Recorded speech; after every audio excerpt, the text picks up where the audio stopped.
ladies and gentlemen, and welcome to another episode of the I.M.A.G.E TV podcast. And we are right here in Wingstop, Merle Hay Road, Des Moines, Iowa. And we've got a lot to talk about today.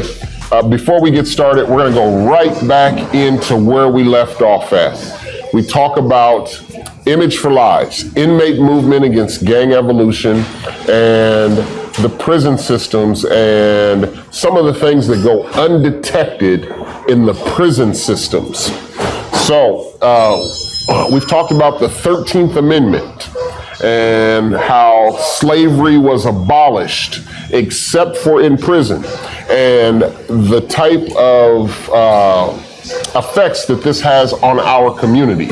And so, we've got Rome Darren in the house again with us, and he's all spiffed up, looking very nice. We've got some things to talk about. We're going to get to Brother Philip Holmes, who is here, the regional director of Wingstop here, and we're going to talk more with him about some community love that he's been showing in the Des Moines community, as far as hiring a lot of, giving a lot of second chances. So, first of all, Rome, let's just kind of talk and dig into this.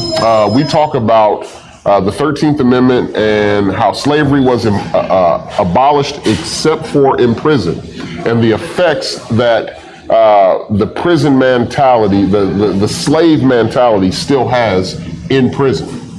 Yes, as we left the last episode, we talked a lot about how it affects our community, especially here in Des Moines, Iowa. A lot of people get out of the state joints, and some people come out of the federal joints and return back to Des Moines, Waterloo, Davenport, Iowa City, Cedar Rapids, and they find the going difficult.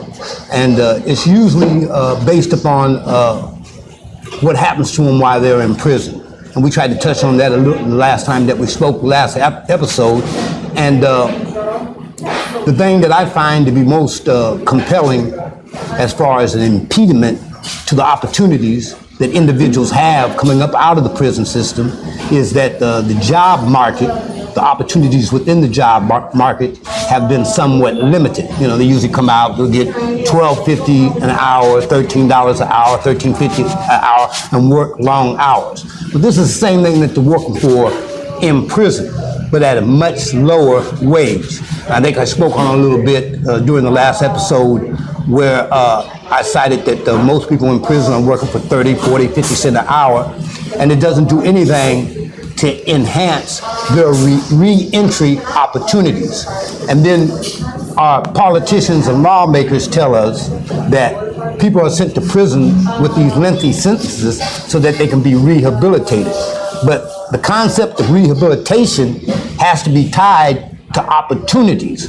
If in fact you have outdated vocational programs, outdated educational programs, then those programs and educational programs within the prison system doesn't do anything to further a person's re-entry back into society. So society is concerned about the violence has increased over the last decade, and they should be concerned about that. But everything that has been attributed to people who are incarcerated are not necessarily being performed by people that are coming up out of prison. If you follow the media and follow the data, most people that are going to the prison for violent crimes, especially on the state level, they do have some recidivism based upon violence.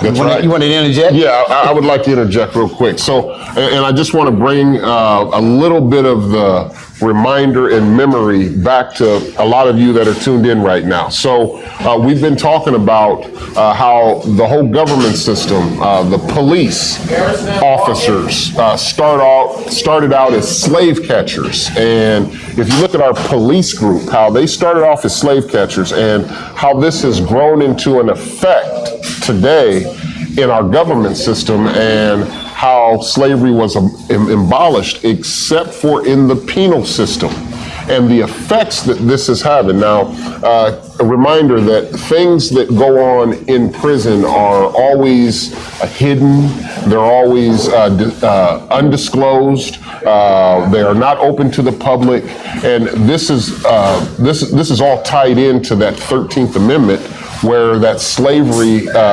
exists and still allows for basically slavery. And so if you look down south in a lot of prisons right now, they're still calling a lot of the inmates boy, or they're still, calling the CO's boss. And a lot of this is not necessarily being exposed the way it's supposed to be. So let me let you continue on. And I appreciate that, and you're absolutely right about that. It's not just in the South, it's all over the United States. But with that being said, we talk about these issues that affect our community, but in the process of talking about the issues that affect our community, we have to start developing solutions to those issues. As you alluded to, the prisoner doesn't have a voice, but inside prison. And he can complain through a grievance process, but that grievance process very rarely goes anywhere. So the things that occur in prison, some of the inhumane treatment, some of the abuse, some of the oppression, society as a whole is not getting that. You alluded to during the last episode that prisoners are returning back to the community. So when they return back to the community after 10, 15, 20 years in prison, they're coming out light years behind everybody that's out here in so-called free society. Now, again, as we alluded to last episode, it's not our intent to be soft on crime. That's not what we're saying. We're saying be smart on crime. So if in fact our children, our fathers and mothers, brothers and sisters are being affected by a concept that oppresses their ability to gain opportunities while they're supposed to be being rehabilitated, there's something wrong with that picture. And that, as you alluded to, dates back to the 1800s when they had the prison farms and things like that, and they were farming prisoners out to work in cotton fields, tobacco fields, construction, factories that created some form of construction.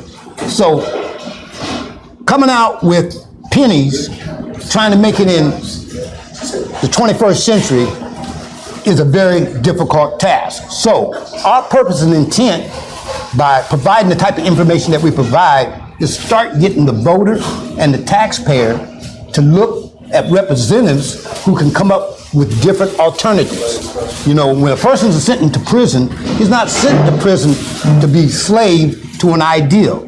He's sent to prison to be rehabilitated.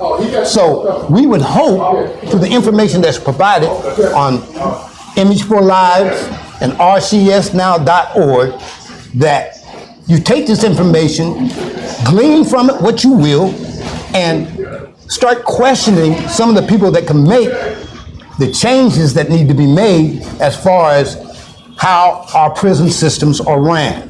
Because, you're spending billions and billions of dollars a year to try to reform prisons, and that money is just going to waste. And not only that, but there's also a big need in our society for work. We have people that are sitting in prisons being warehoused, that have committed nonviolent crimes. That's right. That have maybe their first time there, and they're completely harmless in there. They don't have any major charges, and they could be out here working right here in the community. Instead, they're being warehoused in a place that goes undetected, that goes into that slavery mentality. And when these people come back out into society, there's trauma that no one can really understand. Brother Rome. Matter of fact, let me say that I'm glad you brought that word up, trauma. When I was finally released from federal prison, I had been gone 25 years for 7.9 grams of cocaine base, you heard the story before, and nonviolent offense. And when I come out and was put in a facility to try to re-enter society through the work forces that were here in Des Moines, sometimes I would have to do a lot of walking.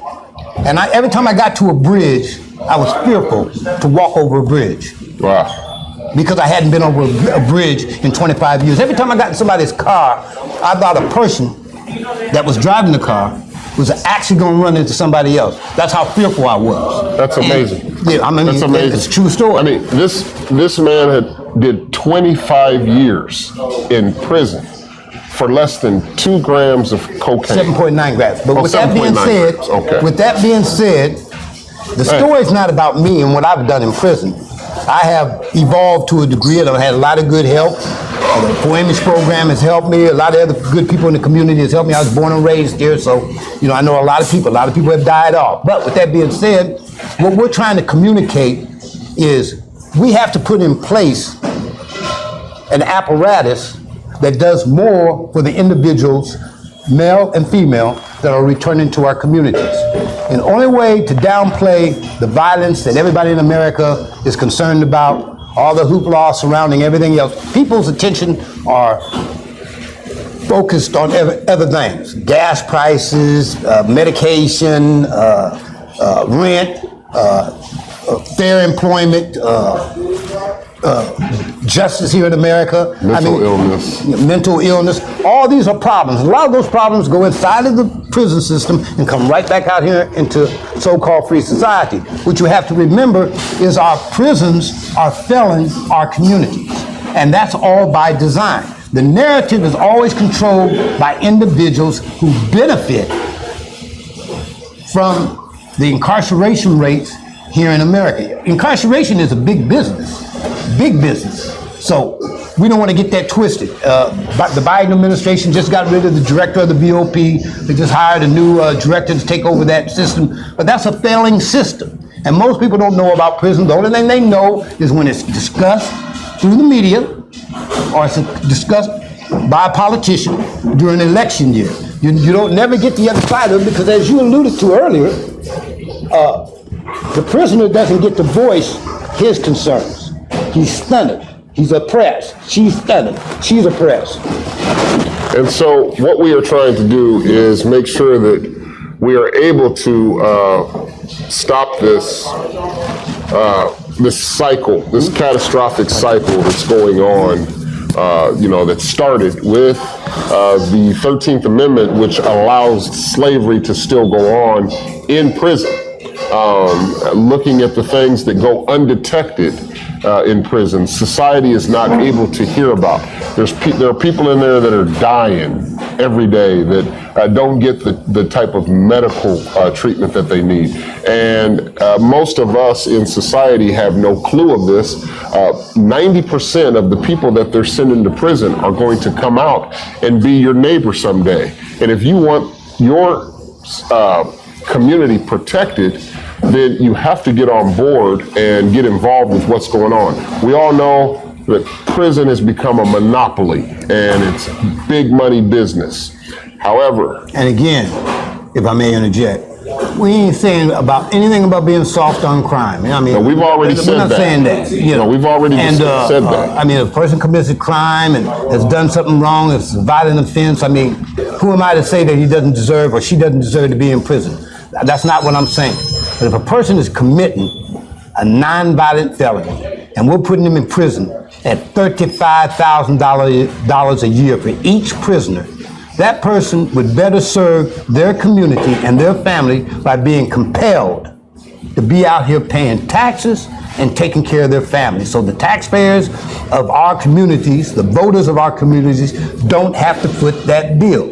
But because of the multi-billion-dollar industry that prisons are, legislators would rather have them in prison than have them out here paying their debt to society, as they should. But that all comes with another intent, another purpose, another aim, and that is the individuals that are committing a crime, if provided the appropriate opportunities, you may not have the type of crimes that you're having in the communities that you're having. But it's hard to ask a young man, a young woman who's uneducated to not do the things that they might do in order to make ends meet. Been there, done that. So, and we're not singing a swan song or anything like that there for crime. We're just trying to paint a different narrative than the narrative that has been afoot for the last 40 years.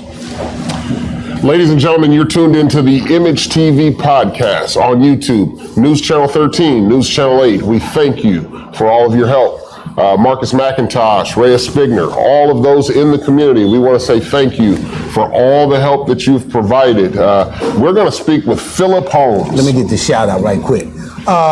The proprietors of the Platinum South Barber and Beauty Salon at 2705 Southwest 9th Street in Des Moines, Iowa, is providing free haircuts for anybody that's been released from state or federal prison. You can contact me at 515-865-7305 and make an appointment, or contact Mr. Pate at Image for Lives, and we'll set up an appointment for anybody that has been released from prison, federal or state, and doesn't have the means at that moment to get a haircut. That business will provide you with a free haircut. Furthermore, Platinum South Barber and Beauty Salon at 2705 Southwest 9th Street, Des Moines, Iowa, is putting together a program for the kids going back to school. She's buying school books and writing materials and book bags and things of this nature. So we would ask any other organization to partner with Platinum South in trying to create a vehicle so that we can get as many book bags and writing materials and anything else young children might need here in our community that we can aid and assist them with, for the simple reason we know that parents are struggling right now. That's right. They are struggling all over the country. Thank you very much, Rome. So, ladies and gentlemen, we're going to speak with Philip Holmes. As I said, we're finally going to get to him. He has been making a huge impact in the Des Moines community throughout all of Iowa. And so, Brother Philip Holmes, would you come up here, and when we come back, we're going to speak with Philip Holmes and talk a little bit about what's been going on in the Des Moines community and his secret to success in spreading the love and providing opportunity. We'll be back after these messages.